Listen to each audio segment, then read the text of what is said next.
அனைவருக்கும் அன்பு வணக்கம் நண்பர்களே. நம்ம கத்திரி சாகுபடி செஞ்சுருக்கோம் நண்பர்களே. இந்த கத்திரி சாகுபடியை வந்து சொட்டு நீர் பாசனம் பயன்படுத்தி மல்சிங் சீட்டை பயன்படுத்தி விவசாயம் செஞ்சுருக்கோம் நண்பர்களே. பார்க்குறதுக்கு எப்படி ஒரு நீட்னஸாக இருக்குது பார்த்தீங்கன்னா தெரியும்.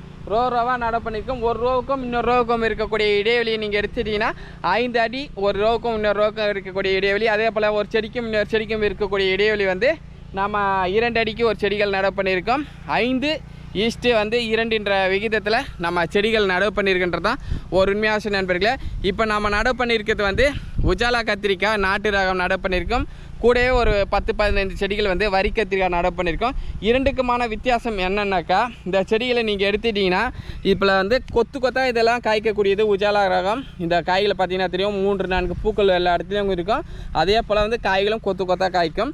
அதிலேருந்து நீங்கள் எடுத்துட்டிங்கன்னா வரி கத்திரிக்காய் எடுத்துட்டிங்கன்னா இந்த காய்கள் வந்து ஒன்றா தான் பூக்குது. அதே போல் ஒரே ஒரு காய்கள் தான் ஒவ்வொரு கணுக்களும் காய்ச்சிருக்கின்றது தான் ஒரு உண்மையாதமான விஷயம். நீங்கள் பாருங்கள், எல்லா இடத்துல இருக்கக்கூடிய காய்களும் ஒன்றா இருக்குது. ஆனால் இதில் இருக்கிறதெல்லாம் நீங்கள் பார்த்தீங்கன்னா தெரியும், கொத்தாக இருக்கா.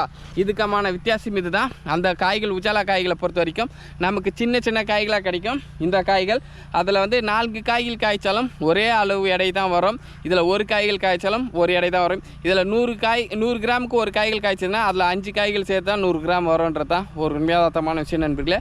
விவசாயத்தை பொறுத்த வரைக்கும் வெற்றி தோல்வின்றது நம்மளை செய்யக்கூடிய விளைச்சலை பொறுத்து வித்தியாசம், விலைகளை பொறுத்தும் மாறுபடும்.